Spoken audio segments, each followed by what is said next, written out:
what to do, and go where you're going to. Think for yourself, 'cause I will be there with you. Alright, hello there, thrill seekers. That was a little snip of a song called Think for Yourself, a Beatles song by George Harrison that I always enjoyed, so I hope you enjoyed that. Also, note this t-shirt that I'm wearing today, Descendants. I believe this is probably from their tour for the album Everything Sucks, which I really enjoyed when it came out. I used to play that a lot on my little Walkman when I was going to Tsubaraya Productions for work back in the 90s. So, I got a question, and as you know, since before your sun burned hot in space and before your race was born, I have awaited a question. So, here's the question. It goes like this. What's up, Brad? Hope you're having a good day. Thank you. And the question itself goes, before I even began practicing Buddhism, I have always been interested in the monastic lifestyle. When I first got introduced to Buddhism, I was super interested in early Buddhism as well as the Thai forest tradition and the Theravada tradition. However, since I am a lay practitioner, I did not seek to practice Theravada or the Thai forest tradition, since those traditions are essentially only monastic traditions. One of the reasons I turned to Zen was because Zen is not only strictly monastic, since you can be a Zen lay Buddhist. My issue is that I have always felt that lay Zen practice is essentially half-baked Zen practice. I have this notion that at the end of the day, to really practice Zen, one must be a monastic. And if one is only practicing Zen as a layman, then one's practice will never be deep enough. That's what she said. Now that I am practicing... I added that's what she said. He didn't say that. Now that I am practicing Zen as a lay practitioner, I feel like my practice is not true Zen practice, since I don't think it's really possible to practice authentic Zen without being a monk or nun. So since I've been practicing Zen seriously, I've been flirting with the idea of becoming a monk, but I think essentially this idea comes from both my interest in the monastic lifestyle and my notion that true Zen practice cannot be manifested as only a lay person such as myself. Do you think it is necessary to become a monk in order to practice true Zen, or is lay Zen practice sufficient? Because I think even Dogen mentioned something about needing to become a monk in order to truly practice Zen. What do you think? All right, here's what I think. I'm going to once again advertise my book, The Other Side of Nothing. It's so far still my latest book, although I am working on a new one. And not enough of you have bought this book, so go buy it. Because I do talk about this issue in this book in a number of places. So to give you a little background, I had two teachers who were interested in a Zen practice that exists outside of monasteries. They weren't interested in monastic Zen practice. I think both of them did a certain amount of monastic Zen practice, but probably not that much. I don't really know, honestly, how much either of my teachers, how much time either of them spent in monasteries, but from the stories that I can remember hearing from them, it can't possibly have added up to much, like years and years or anything like that. So they were both interested in a Zen practice that occurred outside of the monastic setting. So that's my background, and I have never lived in a Zen monastery. I spent 6 weeks at Tassajara, I don't remember what year, more than 10 years ago. That's the longest I have ever sort of lived monastically. I think some people have gotten the mistaken idea that when I was in Japan, I was living in a monastery the whole time or part of the time. I never was. And I think I've been pretty clear about that in my books and things, but for some reason I keep getting people asking me questions where they seem to assume that I lived in a monastery when I was in Japan. So let's first address what Dogen says about that, because this is something that I got into, this is the way I got into it in this particular book. So there's a chapter called Right Action, and that comes from the Noble Eightfold Path of Buddhism, which let me just recount them. I can never remember them, but they're in the book, so I can tell you.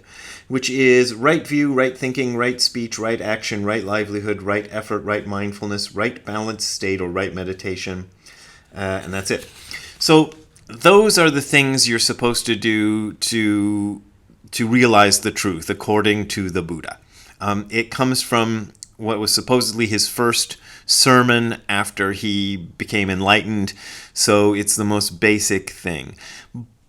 And as you can see, it's kind of open-ended, but as time progressed, the Gautama Buddha, became more interested in a kind of monastic practice, which he pretty much developed. I'm not sure how much monastic religious practice existed before Buddha's time, but it seems pretty clear that the early Buddhists, if they weren't the first people to ever try to do a monastic religious practice, were among the first, and that their influence was very significant in later monastic practices, particularly in Christianity. I think the Christian monastics sort of copied the Buddhists. So, I think that's kind of an interesting historical thing. It's not talked about much, but really I think that the example that the early Christian monastics were following were Buddhists, who were quite active in India and all through the Middle East even in those times. Afghanistan was a Buddhist country in those days, so it's very possible that the Christian monastics were influenced by Buddhist monastics. So, in an essay called The 37 Elements of Bodhi, Dogen goes into all of the Noble Eightfold Path. And when he gets to the part about right action, this is where it gets sort of... Okay, let me read what I said, and I think this is better than anything I could come up with on the fly. When it comes to right action, Dogen goes on for 6.5 pages as opposed to about a paragraph for all of the other 37 elements of Bodhi. So every other one gets about a paragraph. Right action gets 6.5 pages in English translation, so I don't know what it was in Japanese, but quite a bit longer. You might imagine that if he devoted so much space to right action, he's going to tell us in painstaking detail exactly what actions are right and why. Unfortunately, that's not the case. Instead, he goes on an epic rant about how it's better to be a monk, male or female. He just called it... In Japanese, you can make a distinction between a male and female monk, but there's also a word that just kind of means both. So that's what he's talking about. Why it's better to be a monk than a lay person. And here's a small sample. I'm going to read you the excerpt that I used in the book. Notwithstanding scant pursuit of the truth by lay people, there is no past example of one arriving at the truth. When we arrive at the truth, we inevitably leave family life. How can people who are not able to leave family life succeed to the position of a Buddha? So leave family life is a reference to the Buddha's own practice, where he left his home and family and wandered as an ascetic and then had his great awakening.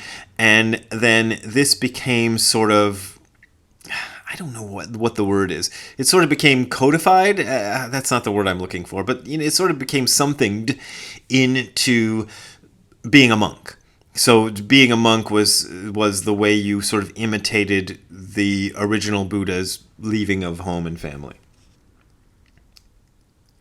Nevertheless, for the last 200 or 300 years in the great kingdom of Song, which is China, people calling themselves priests of the Zen sect have habitually said, pursuit of the truth by a layperson and pursuit of the truth by one who has left family life are just the same.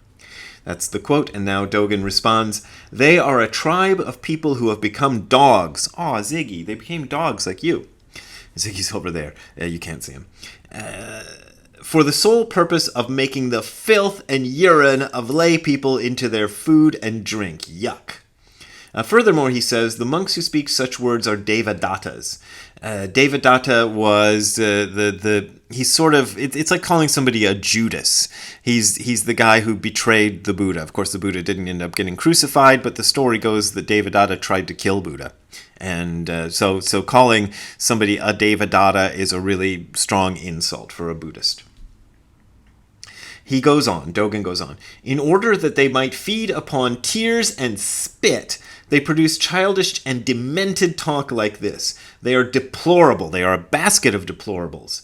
They are not the kindred of the 7 Buddhas. They are demons and animals. So, that's what he said in 37 Elements of Bodhi. Sorry, there's a different chapter called 108 Gates of Dharma Illumination, which is similar. You can read all about it in this book. But anyway, don't worry about it for this. Now, let's also talk about something else Dogen said. I wrote, however, Dogen might be calling himself a Judas here, because in one of his most famous pieces of writing, Bendoa, he writes, someone asks, should this practice also be undertaken by lay women and lay men, or is it performed only by people who've left home? I say, I being Dogen, I'm quoting Dogen, an ancestral master has been heard to say that with respect to understanding the Buddha Dharma, we must not choose between men and women, high or low. And then Dogen says, someone asks, people who leave home get free of all involvement at once, so they have no hindrances in practicing zazen and pursuing the truth. How can a busy layperson devotedly do training and be at one with the unintentional state of Buddhist truth? And here is part of Dogen's very long response. He's asking himself questions and responding to them. It goes in part, the Buddhist ancestors, overfilled with compassion, left open a wide and great gate of compassion so that all living beings could experience and enter the state of the truth. What human being or God could not want to enter? Thus, when we study the past and the present, there are many confirmations of such experience and entry. And this is followed by, and I'm not going to quote you all this because it's long and boring probably, he goes into a whole list of famous Buddhist lay practitioners and says, and praises them. So, now, what you need to know is Bendoa was written in 1231, the year 1231, and the 37 Elements of Bodhi was written in 1244. So that's 13 years between the two pieces of writing.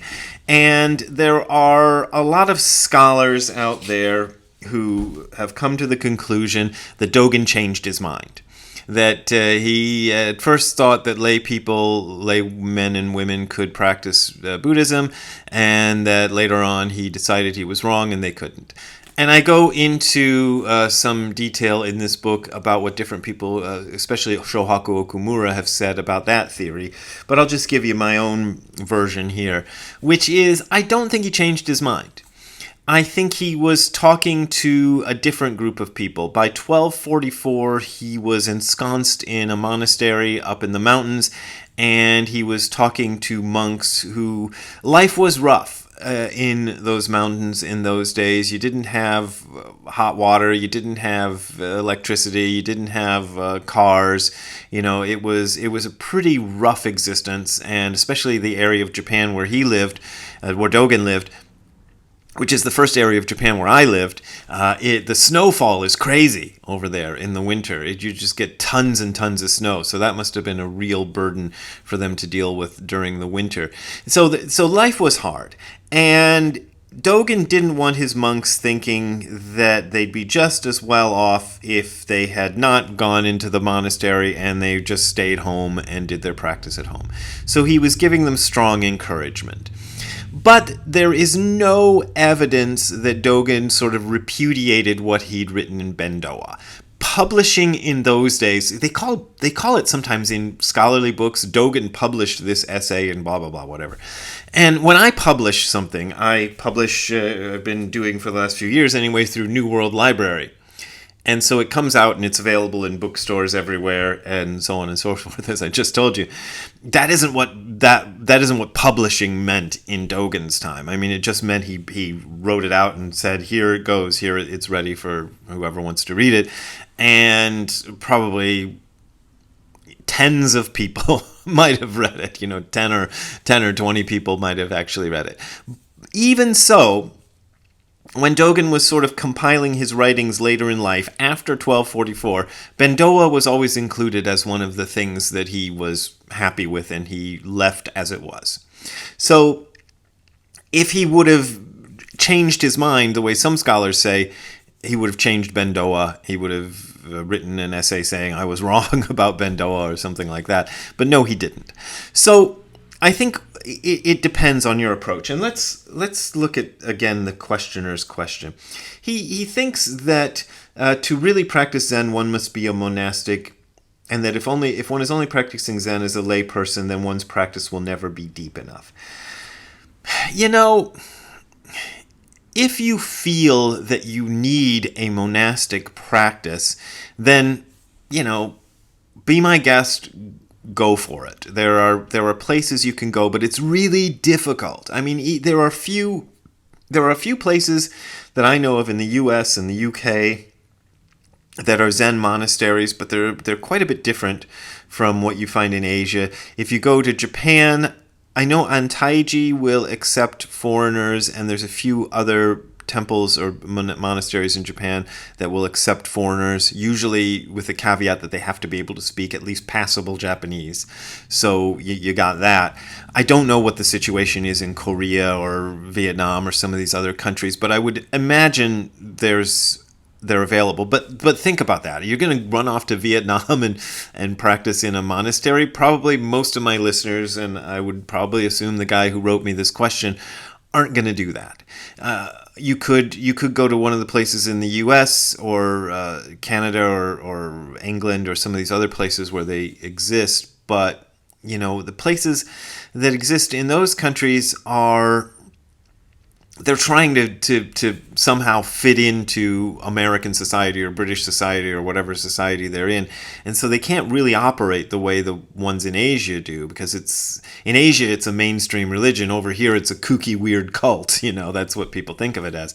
So you gotta think about that. My experience with monasteries, just the little experience I've had in them, and the talks I've had with Shozan Jack Haubner about his long practice. He was in 15 or so years. I think he was at Mount Baldy, which is a Zen monastery up that way behind me on the mountain. You can't see it, of course, because there's a bookshelf and a house in the way, but it's behind me.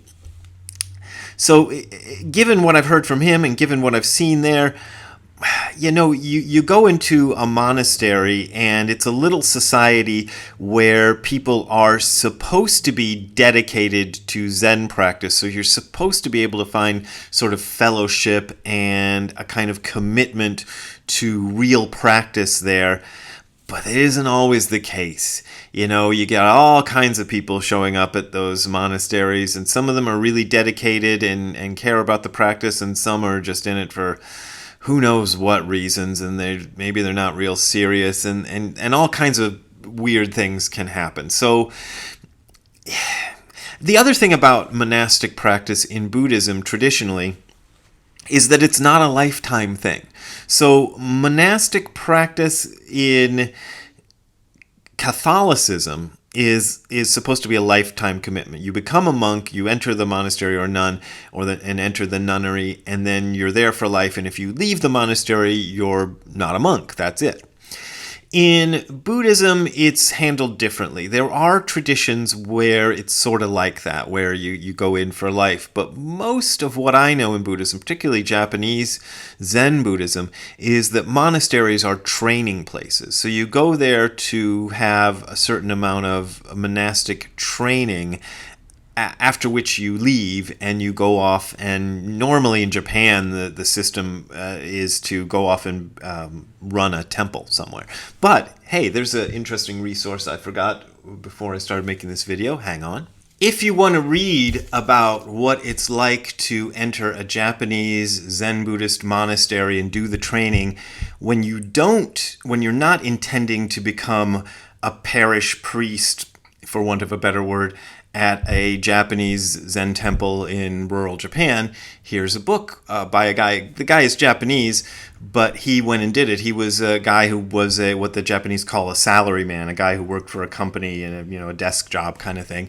But at some point in his life, he decided he wanted to see what this monk thing was all about and see if it answered his questions about the meaning of life and the universe and everything. And he wrote a book about it, and the book's been translated into English as Eat, Sleep, Sit, which is a direct translation of its Japanese title. And who published this? Kodansha. Kodansha is a Japanese...